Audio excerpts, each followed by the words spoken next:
Hello dear students, good evening, Sat Sri अकाल, सलाम वालेकुम, नमस्ते। कैसे हैं आप सब लोग? उम्मीद करती हूँ आप सभी लोग बहुत ही अच्छे होंगे। तो welcome students at Motion online, और मैं हूँ आपकी रसायन विज्ञान की अध्यापिका क्रीना। और हम फिजिकल केमिस्ट्री में कंटिन्यू कर रहे हैं हमारा चैप्टर नंबर 5, जिसका नाम है सरफेस केमिस्ट्री और पृष्ठ रसायन। अभी तक हम इस चैप्टर में 6 लेक्चर्स कर चुके हैं, और हमारा जो लास्ट लेक्चर था उसमें हमने अपना उत्प्रेरण के प्रकारों को कंप्लीट किया। हमने देखा कि उत्प्रेरण हमारे पास में बहुत सारे प्रकार के थे, जिसमें हमने जियोलाइट वाले और एंजाइम उत्प्रेरण की चर्चा हमारे लास्ट लेक्चर में की। जैसा कि आपको मैंने चैप्टर की स्टार्टिंग से बताया कि इस चैप्टर को हम 3 to 4 सेक्शंस में पढ़ेंगे, जिसमें हमारा जो पहला भाग था वो एड्सॉर्प्शन था। अधिशोषण के बारे में हमने कंप्लीटली चर्चा की। अधिशोषण के बाद हम बढ़े उत्प्रेरण की तरफ, और उसके बाद आज हम एक तीसरा इसका भाग शुरू करने वाले हैं, जो एक नया टॉपिक है कोलोइड। और इसके बाद हम कुछ और इंपॉर्टेंट टॉपिक्स की इस चैप्टर में चर्चा करेंगे। अब इस टॉपिक का नाम है कोलोइड। ओके, इंग्लिश वर्ड है, हिंदी वर्ड इंग्लिश वर्ड, हम एक तरीके से इसको एक ही बोल सकते हैं, क्योंकि कोलोइड जो है वो इंग्लिश और हिंदी दोनों में हम प्रोनाउंस करते हैं। अब सबसे इंपॉर्टेंट चीज तो मैं आपको बता दूं, ये टॉपिक काफी इंपॉर्टेंट है, बहुत ध्यान से इस टॉपिक को समझना। और दूसरी चीज मैं आपको यहाँ पर ये बताऊं कि डेफिनेटली एग्जाम में आपका इस चैप्टर में एड्सॉर्प्शन के अलावा जो क्वेश्चन आने का चांस होता है ना, वो या तो मिसल फॉर्मेशन से आता है कि मिसल कैसे बनता है, साबुन की प्रक्रिया से आता है, क्योंकि साबुन को की जो हम बोलते हैं कि जो प्रक्रिया है उसमें मिसल वाले टॉपिक को हम काउंट कर लेते हैं। और जो नेक्स्ट जो क्वेश्चन है ना, जिसकी प्रोबेबिलिटी एग्जाम में आने की सबसे ज्यादा है, वो कोलोइड में से ही है।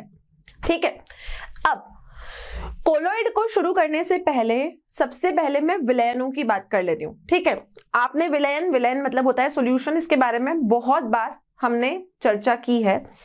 उस विलयन के अलावा अगर आपने कभी देखा हो, एक बहुत जनरल सा एग्जांपल है कि अगर मैंने रेत को पानी में डाला, तो आप देखते हो कि वो रेत क्या होती है, थोड़े टाइम के बाद वो उस पानी में जाके सेटल हो जाती है। बहुत सारी चीजों के साथ ऐसा होता है कि हम पानी में डालते हैं, वो पानी में घुलती नहीं है। वो क्यों नहीं घुलती है? क्योंकि उनकी घुलने की अभिक्रियाशीलता उस पानी में नहीं है। तो क्या होता है कि कुछ समय पश्चात जब आप उसको देखते हो, तो थोड़े टाइम के बाद आप देखोगे कि अगर आपने रेत को पानी में डाला है तो वो पानी में जाके सेटल हो जाती है। तो यहाँ भी हमें कुछ एक नई प्रकार की चीज मिलती है ना। तो जो आपने देखा पानी में जाके नीचे सेटल हो गए, उनको हम इंग्लिश में सस्पेंशन कहते हैं। ठीक है, एक होते हैं सॉल्यूशन, एक होते हैं सस्पेंशन। सॉल्यूशन का मतलब होता है विलयन, जिसे हम सस्पेंशन कहते हैं कि हमने रेत को पानी में डाला, वो रेत थोड़ी देर के बाद पानी में जाके नीचे सेटल डाउन हो गई, तो इसको मैं बोलूंगी निलंबन। क्या बोलूंगी मैं? निलंबन। ठीक है बच्चों, अब इस विलयन और इस सस्पेंशन, विलयन का मतलब सॉल्यूशन आप अच्छे से समझते हो कि शुगर को, मैंने शर्करा को जल में घोला, वो कुछ टाइम के बाद जल में घुल जाती है, ये हमारा सॉल्यूशन बनता है। लेकिन अगर मैंने रेत को पानी में डाला, तो आप देखोगे कि वो रेत क्या होगी, कुछ टाइम के बाद आप देखोगे कि पानी में जाके नीचे सेटल हो जाएगी। तो हम बोलेंगे कि अगर मैं विलयन की बात करूं, तो जो विलयन है ना, वो हमारा एक समांगी उत्प्रेरण है। समांगी मतलब होमोजीनियस है। लेकिन अगर मैं इसकी सस्पेंशन की बात करूं या फिर मैं कोलोइड की बात करूं, तो ये दोनों प्रक्रियाएं जो हैं ये विषमांगी उत्प्रेरण की हैं। इनको आप समांगी नहीं बोलोगे, क्योंकि कोई चीज अगर हमको सेम फॉर्म में मिलती है, होमोजीनियस जिसको हम कहते हैं, तभी हम उस मिश्रण को कैसा कहेंगे? समांगी मिश्रण कहेंगे।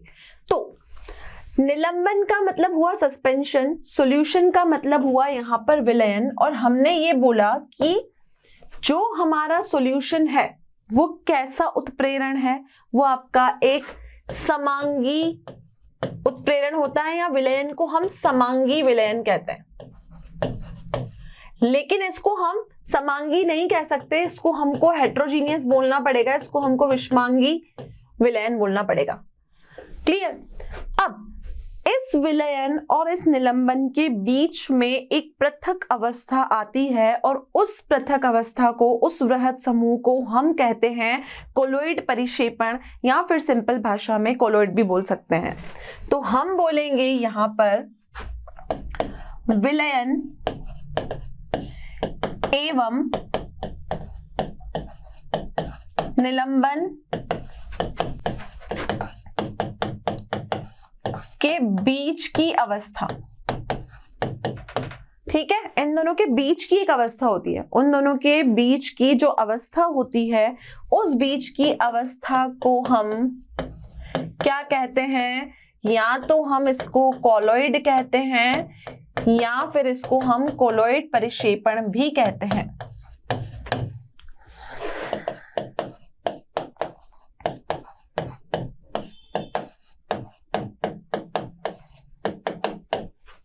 ठीक है, अब जब मैं कोलॉइड की बात करूंगी तो यहां पर मैं दो टर्म्स का यूज करूंगी, क्योंकि ये कोलॉइड परिक्षेपण है।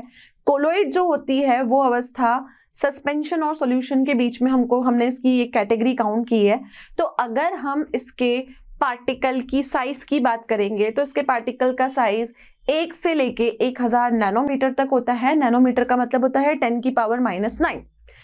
अगर हम कोलॉइड की बात कर रहे हैं ना, तो कोलॉइड में हम सबसे पहले दो इंपॉर्टेंट टर्म्स के बारे में पढ़ते हैं। एक तो होता है आपका परिक्षेपक और एक होता है आपका परिक्षेपित माध्यम। ठीक है, अब देखो ये क्या होते हैं। पहले हम इसके पार्टिकल की साइज लिख देते हैं। कोलॉइड में जो आप देखोगे कि पार्टिकल का साइज होता है बच्चों, वो 1 से लेके 1000 नैनोमीटर तक होता है। ठीक है, और यहां पर हम बहुत ही दो इंपॉर्टेंट टर्म्स की बात करते हैं। एक आप बात कर लो परिक्षेपक और एक होता है आपका परिक्षिप्त माध्यम। ठीक है, अब इन दोनों का क्या मतलब है? इंग्लिश में हम इनको बोलते हैं डिस्पर्स्ड फेज और डिस्पर्जन मीडियम। ठीक है, एक मैंने बोला डिस्पर्स्ड फेज और इसको हम कहते हैं डिस्पर्जन मीडियम, इसका मतलब परिक्षिप्त माध्यम। अब इन दोनों बातों का यहां पर क्या मतलब है, डिटेल में समझते हैं। अगर आपने किसी भी चीज का कोई भी बारीक पाउडर किसी चीज में मिलाया, तो वो जो बारीक पाउडर है ना, वो आपका परिक्षिप्त जो है डिस्पर्स्ड फेज है, परिक्षेपक है, और जिसके अंदर आपने मिलाया ना, वो आपका डिस्पर्जन मीडियम होता है, जिसको हम परिक्षेपिक माध्यम कहते हैं। तो यहां पर दो चीजें आपको देखने को मिलेगी। One is the dispersed phase and another one is the dispersion medium.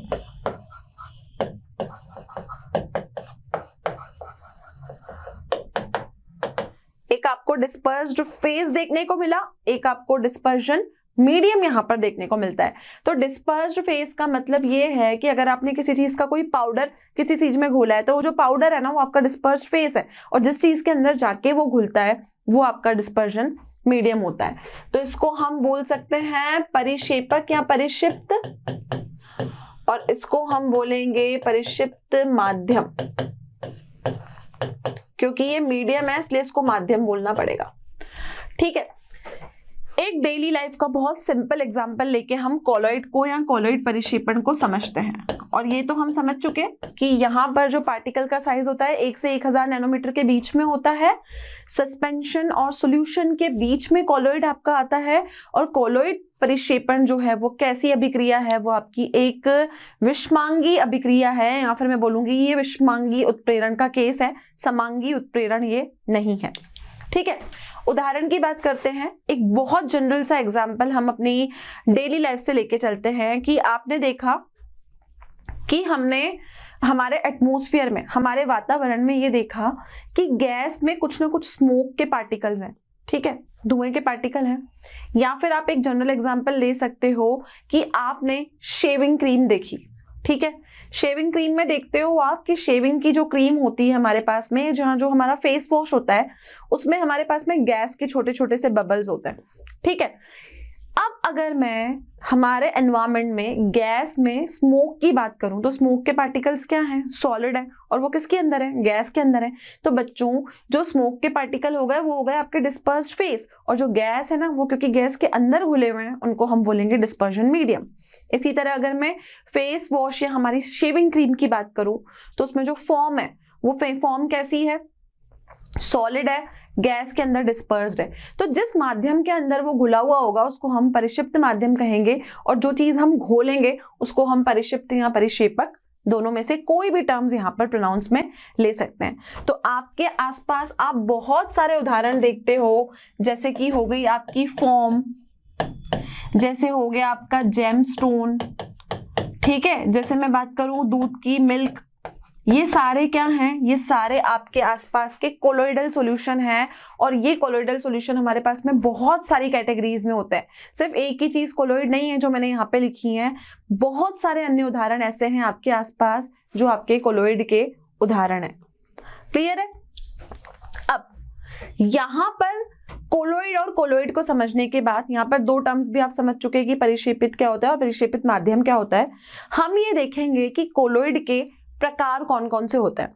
तो बच्चों, कोलोइड को जो प्रकारों के माध्यम पर अपन ने उसका वर्गीकरण किया है वह अपन 3 आधार यहाँ पर लेके चले हैं।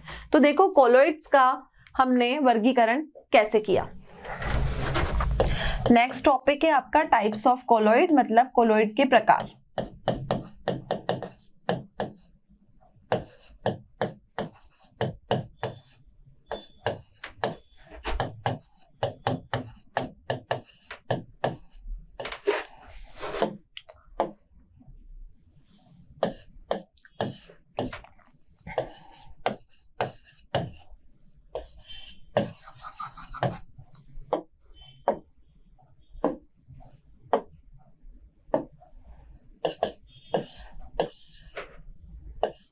ठीक है, 3 आधारों पर मैंने कोलोइड्स का वर्गीकरण किया।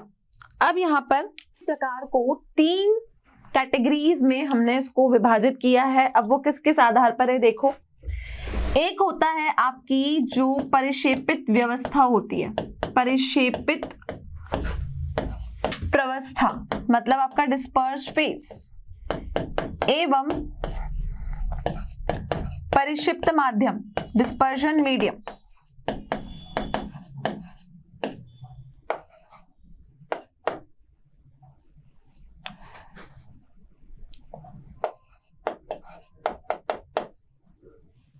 ठीक है, दूसरा होता है आपका परिक्षेपित प्रवस्था एवं माध्यम के बीच अन्योन क्रिया कैसी है।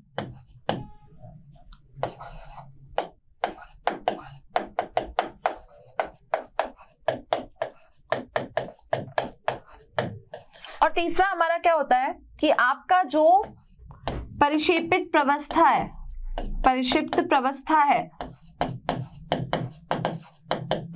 के कणों के प्रकार, कि उसमें जो पार्टिकल्स हैं वो पार्टिकल्स कौन सी टाइप के हैं।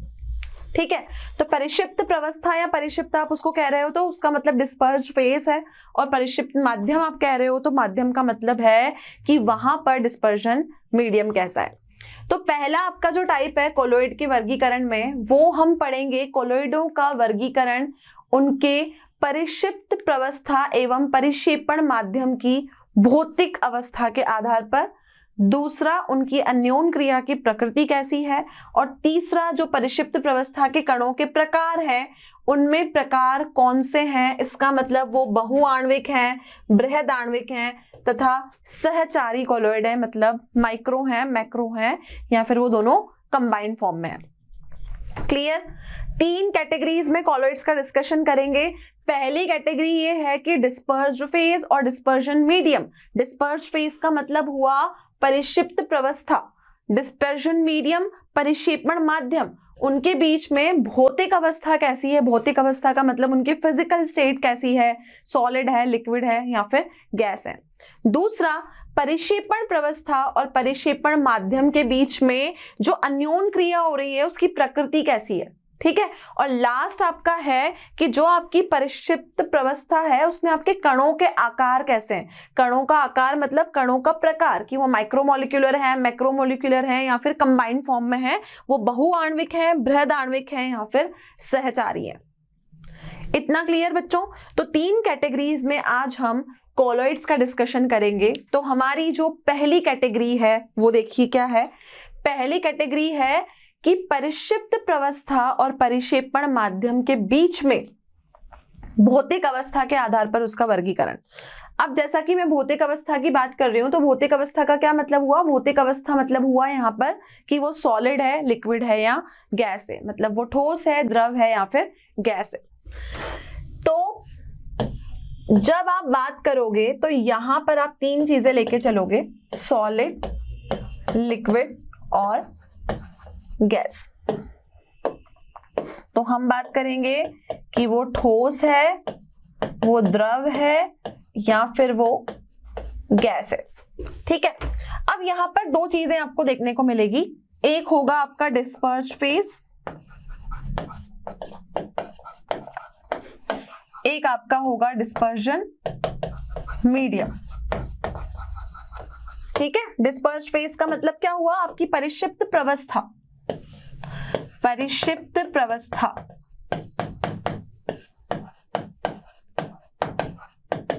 और इसका क्या मतलब हुआ? परिक्षेपण माध्यम।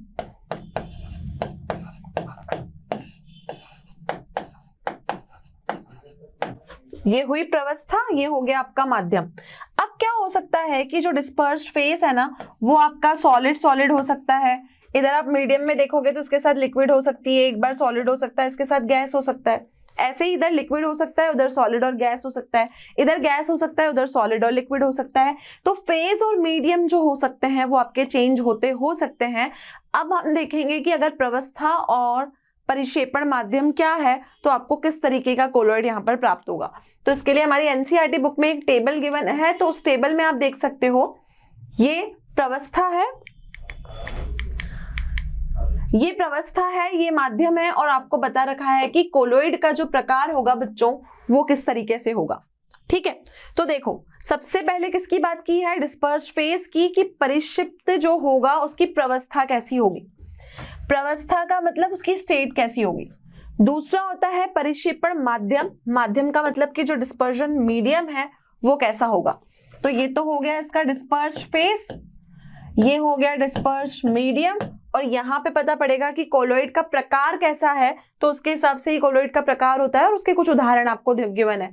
तो ये जो पहला आधार मैं आपको बता रही हूँ, ये दोनों इसकी भौतिक अवस्था पे निर्भर करते हैं कि दोनों की भौतिक अवस्था कैसी है, फिजिकल स्टेट कैसी है, वो सॉलिड है, लिक्विड है या फिर गैस है। तो देखो पहला उदाहरण, पहले उदाहरण में बहुत सिंपल सी बात बोली है कि जो परिक्षिप्त प्रवस्था है ना वो ठोस है और परिक्षेपण माध्यम भी ठोस है। ठीक है, दोनों अवस्थाएं कैसी हैं? ठोस है, मतलब ये भी सॉलिड है, ये भी सॉलिड है। तो बच्चों अगर दोनों अवस्थाएं आपको सॉलिड देखने को मिलती है, तो सॉलिड में अगर सॉलिड को मिक्स करोगे तो क्या मिलेगा? सॉलिड सोल मिलेगा, जिसको ठोस सोल बोलेंगे। इंग्लिश में हम इसको कहते हैं सॉलिड सोल। ठीक है, अब सॉलिड सोल आपको डेली लाइफ में कहाँ देखने को मिलता है? आपने देखा है कि हम बहुत सारे स्टोन्स की बात करते हैं, है ना, जेम स्टोन्स हो गए या बहुत सारे रत्न हो गए या कुछ रंगीन कांच जो होते हैं आपको किसी चीज में लगे हुए मिलते हैं। तो कुछ रंगीन कांच जो होंगे, रंगीन कांच सॉलिड हुए, या कोई जो स्टोन होंगे ज्वेलरी के वो भी सॉलिड होंगे, और वो जिसमें लगे हुए होंगे वो भी सॉलिड होगा। तो सॉलिड इन सॉलिड को हम सॉलिड सोल बोलते हैं। तो यहाँ पर जो आपकी परिक्षिप्त प्रवस्था हुई वो ठोस हुई, जिस माध्यम में वो गई परिक्षेपण माध्यम भी ठोस हुआ, और ठोस के मिश्रण को हम कहते हैं सॉलिड सोल, मतलब ठोस सोल। और उदाहरण हुआ इसका कि कुछ रंगीन कांच एवं उसके रत्न के प्रकार। ठीक है, अगर हम ज्वेलरी की बात करें तो आप देख सकते हो कि ज्वेलरी में आपका जो स्टोन होता है, जो स्टोन होता है वो सॉलिड होता है, वो स्टोन जिस ज्वेलरी में लगा होता है वो भी सॉलिड होता है। तो इसका मतलब हमने सॉलिड को सॉलिड में ही मिक्स किया, तो यहां पर जो कोलॉइड बना उसका नाम होगा सॉलिड सोल। क्लियर? तो ये पहला टाइप का कोलॉइड था, किसके बेसिस पर? दोनों की भौतिक अवस्थाओं के आधार पर। दूसरा बात करें ठोस और द्रव। ठीक है, ठोस का मतलब हुआ सॉलिड और इसका मतलब हुआ लिक्विड। बहुत सीधी सी बात है, जब आप किसी सॉलिड को लिक्विड में डालते हो, तो जब आप सॉलिड को लिक्विड में डालते हो तो आप कहते हो ना सॉल्यूशन बना। तो अगर हम कोलॉइड की बात करेंगे ना, तो वहां पर हम क्या बोलेंगे? वहां हम बोलेंगे कि यहां पर सोल बना। क्या बना? यहां पर सोल बना। अब सोल का एग्जाम्पल क्या है? एक तो प्रलेप पेंट और दूसरी आपकी कोशिका तरल। तो सबसे बेसिक एग्जांपल हम यहाँ लेके चलते हैं पेंट। हम जो घर में दीवारों पे पेंट करते हैं, आपको पता है कि वो पेंट लिक्विड होता है, लिक्विड होता है ना, लेकिन उस लिक्विड में कुछ ना कुछ सॉलिड मिला हुआ होता है। तो अगर हमने किसी सॉलिड को लिक्विड में डाला तो वो क्या बनाता है, वो सोल बनाता है। जो सॉलिड है उसको बोलेंगे कि वो परिक्षिप्त प्रवस्था है, ठीक है। और जिस लिक्विड के अंदर मैंने उसको डाला वो कहलाएगा उसका परिक्षेपण माध्यम। क्लियर? तो ये दूसरा एग्जाम्पल है हमारे पास सॉलिड इन लिक्विड का। तीसरा उदाहरण है ठोस का गैस के साथ। अभी अभी मैंने आपको उदाहरण दिया था कि आप अपने आसपास जो भी आपके एटमॉस्फेयर में स्मोक देखते हो, कोई भी धुआं देखते हो, फैक्ट्री या चिमनियों से निकलते हुए हम गैसेस को स्मोक की फॉर्म में देखते हैं, ये सब क्या है, ये आपका सॉलिड इन गैस है। सॉलिड इन गैस का क्या मतलब हुआ, सॉलिड जब गैस में मिलता है तो वो जो कोलॉइड बनाता है ना उसको एरोसोल बोलते हैं। क्या बोलते हैं उसको? एरोसोल बोलते हैं, ठीक है। तो जब सॉलिड गैस में मिला तो इसका जनरल एग्जांपल है धुआं, या आप अपने आसपास धूल देखते हो, तो जो धूल होती है वो सॉलिड के कण होते हैं ना, किसके अंदर होते हैं? गैस के अंदर होते हैं। तो यहां पर जो परिक्षिप्त प्रवस्था हुई वो हुआ धूल। वो धूल कैसी है? सॉलिड है, और वो सॉलिड गैस के अंदर है, तो गैस क्या हो गया? गैस हमारा डिस्पर्जन मीडियम हो गया, जिसको हम परिक्षेपण माध्यम कहेंगे। क्लियर? चलिए नेक्स्ट हो गई, हमने उन अवस्थाओं की बात कर ली जिसमें आपकी जो परिक्षिप्त प्रवस्था थी वो सॉलिड सॉलिड सॉलिड थी, एक बार सॉलिड के साथ थी, एक बार लिक्विड के साथ थी, अब गैस के साथ बात थी। अब हम जो नेक्स्ट 3 केसेस पढ़ेंगे ना वो हम लिक्विड और लिक्विड के ही पढ़ेंगे। लिक्विड, द्रव। अब लिक्विड का ठोस में एग्जाम्पल आपको कहां देखने को मिलता है? इसका एग्जाम्पल है बच्चों पनीर या जेली। और अगर आपका लिक्विड सॉलिड में मिक्स है ना, तो लिक्विड अगर सॉलिड में मिक्स है तो उस कॉलॉइड को आप क्या नाम देते हो? उस कॉलॉइड को आप जेल बोलते हो, ठीक है। बात कर लेते हैं हम पनीर की या जेली की। जेली आप सबने देखी है। जो जेली होती है ना वो आपकी क्या कैसी होती है? कंप्लीटली लिक्विड भी नहीं होती, कंप्लीटली सॉलिड भी नहीं होती। तो जेली की जब आप बात करते हो, उस जेली में जो उसकी प्रवस्था होती है, यहाँ जैसे मैं पनीर की बात करूं तो आप ये नहीं बोल सकते कि जो पनीर की प्रवस्था है वो सॉलिड होगी, क्योंकि पनीर की प्रवस्था में मिल्क को यूज करके उसको बनाया है और जेली को बनाने के लिए भी कुछ ना कुछ लिक्विड यूज किया है। तो उसकी जो प्रवस्था है वो क्या है? वो आपकी द्रव है, लिक्विड है। लेकिन वो लिक्विड किसके अंदर डिस्पर्स्ड है? सॉलिड के अंदर डिस्पर्स्ड है। तो हम बोलेंगे लिक्विड इन सॉलिड, और लिक्विड इन सॉलिड को हमेशा क्या बोला जाता है? लिक्विड इन सॉलिड को हमेशा जेल बोला जाता है, और इसका उदाहरण होता है जेली। क्लियर इतना? चलिए अब बात करते हैं 5th एग्जाम्पल की। ये है आपका लिक्विड इन लिक्विड, और लिक्विड इन लिक्विड का बेसिक एग्जाम्पल मिल्क होता है। कैसे मिल्क होता है? मिल्क में जो डिस्पर्स्ड फेस है, जो परिक्षिप्त प्रवस्था है दूध में, वो भी लिक्विड है, द्रव है। और जिसमें हम मिक्स करते हैं दूध में, अगर आपने पानी मिक्स किया है तो डिस्पर्जन मीडियम भी क्या है? वाटर है। तो मिल्क जो है लिक्विड इन लिक्विड का एग्जाम्पल है। और लिक्विड इन लिक्विड को हम इंग्लिश में इमल्शन कहते हैं, पायस भी हम इसको कह सकते हैं।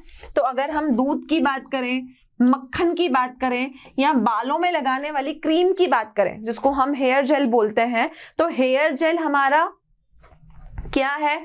जेल नहीं है, वो आपका इमल्शन है। इमल्शन क्यों है? क्योंकि उसमें जो डिस्पर्स्ड फेस जिस डिस्पर्जन मीडियम के साथ मिला हुआ है, जो परिक्षिप्त प्रवस्था परिक्षेपण माध्यम के साथ मिली हुई है, वो दोनों कैसी हैं? वो द्रव के अंदर द्रव है। तो कभी भी हम जेल के एग्जाम्पल को, जेल कौन सी जेल? बालों में लगाने वाली जेल को कभी भी हम लिक्विड इन सॉलिड नहीं कहेंगे, उसको हम लिक्विड इन लिक्विड कहेंगे।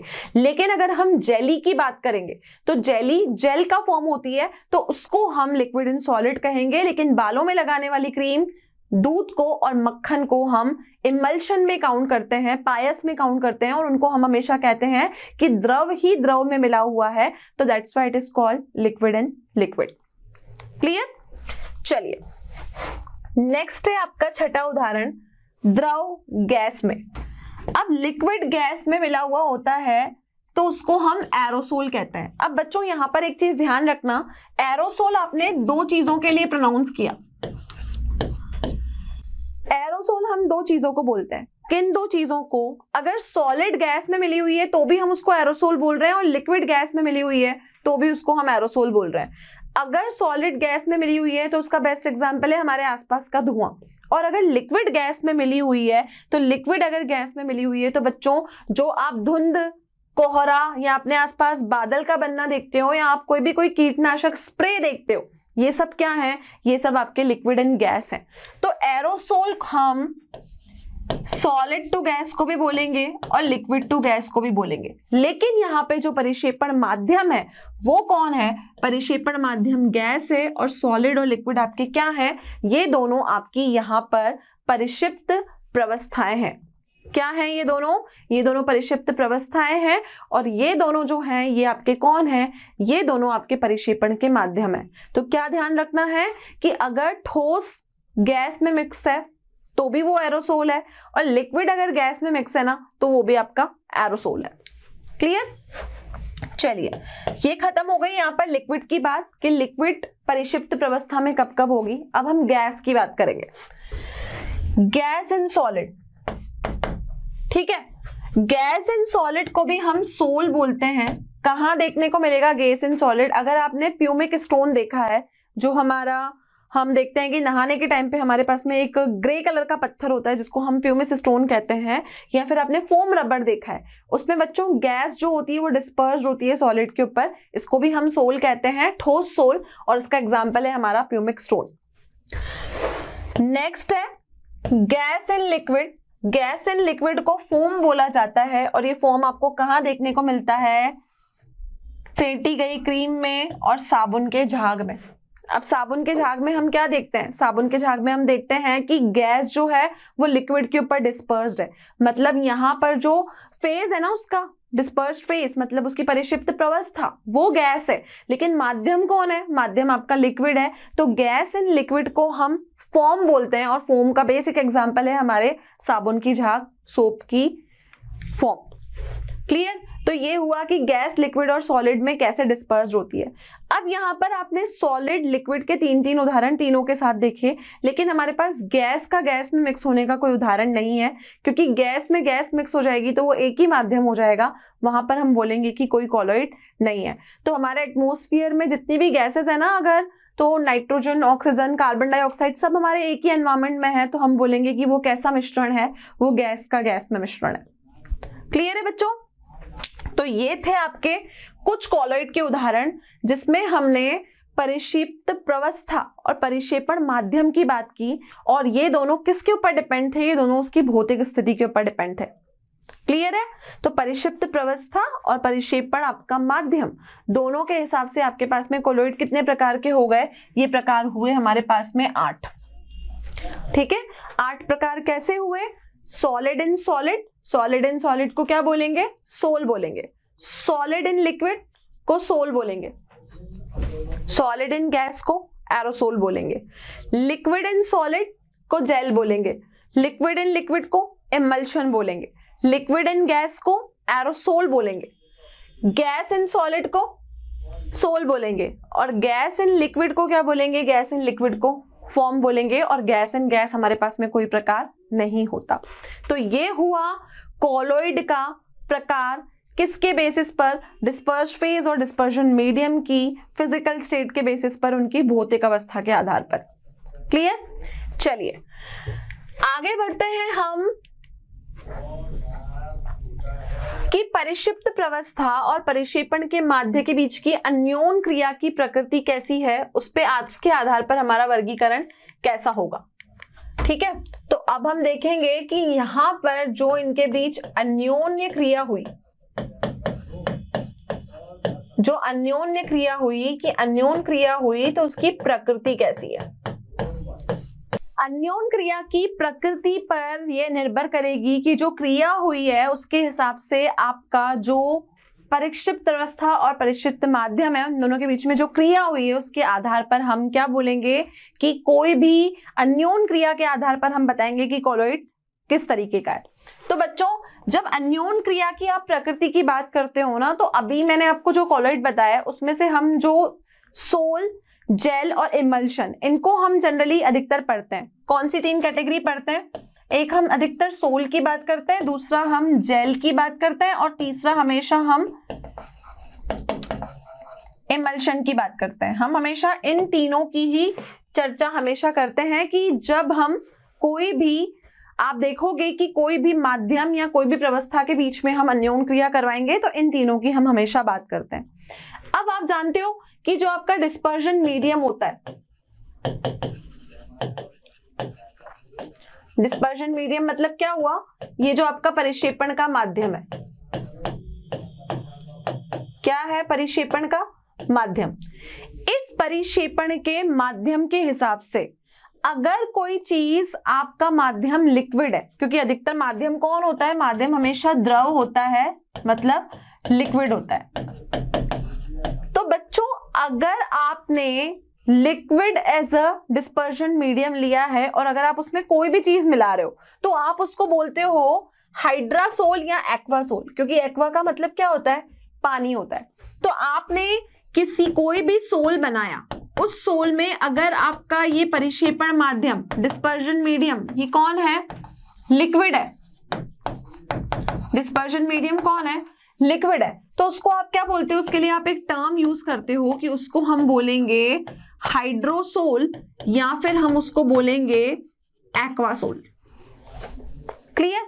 लेकिन अगर आपने कोई सोल बनाया, उस सोल में आपका डिस्पर्जन मीडियम लिक्विड ना होके अल्कोहल हुआ, जो आपका परिक्षेपण माध्यम है वो आपका लिक्विड ना होके क्या हुआ, अल्कोहल हुआ, तो अब उसको आप एक्वासोल नहीं बोलोगे, उसको अब आप क्या बोलोगे, एल्कोसोल। इसको हम क्या बोलेंगे, अब इसको हम बोलेंगे एल्कोसोल। तो दो टर्म्स आई। अगर आपका परिक्षेपण माध्यम जल है कोई सोल बनाते वक्त तो आप उसको बोलोगे हाइड्रासोल या एक्वासोल, और अगर आपका परिक्षेपण माध्यम अल्कोहल है तो उसको आप क्या बोलोगे, उसको आप बोलोगे बच्चों एल्कोसोल। क्लियर इतना। चलिए अब जब परिक्षिप्त प्रवस्था और परिक्षेपण माध्यम इन दोनों के बीच में अन्योन क्रिया होती है ना, तो उसकी प्रकृति कैसी होती है, तो देखो उसके प्रकृति के हिसाब से आप देखोगे कि कोई चीजें तो ऐसी होती है जो द्रव रागी होंगी और कुछ ऐसी होंगी जो द्रव विरागी होंगी। द्रव रागी मतलब वो जो सॉल्यूशन आप बना रहे हो उसमें वो लिक्विड से स्नेह रखेंगी, और कुछ ऐसी होंगी जो उस लिक्विड से ग्रहण करेंगी। ठीक है, तो उसके बेसिस पे अन्योन क्रिया की प्रकृति के हिसाब से हमारे पास में दो कैटेगरीज हम यहाँ पढ़ेंगे, एक हुआ द्रव रागी और एक हुआ द्रव विरागी। ठीक है, तो परिक्षिप्त प्रवस्था और परिक्षेपण माध्यम के हिसाब से अन्योन क्रिया की प्रकृति के आधार पर हमारे पास में दो कोलॉइड हुए, एक हुए द्रव रागी और दूसरे हुए द्रव विरागी। ये हम यहाँ पर सेकंड क्लासिफिकेशन पढ़ रहे हैं जिसमें हमारे पास में दो प्रकार है। इससे पहले जो मैंने आपको वर्गीकरण बताया उस वर्गीकरण में आपने देखा परिक्षिप्त प्रवस्था और परिक्षेपण माध्यम की भौतिक अवस्था पर पूरा निर्धारण हमने किया और हमने 8 प्रकार के कोलॉइड पढ़े। अब यहाँ पर इनके अन्योन क्रिया की प्रकृति कैसी होगी, जो ये रिएक्शन करेंगे उसका नेचर कैसे होगा, उसके बेसिस पे आपके पास में है द्रव रागी और द्रव विरागी कोलॉइड। ठीक है, तो डिटेल में समझते हैं कि द्रव रागी और द्रव विरागी का यहाँ पर क्या मतलब है।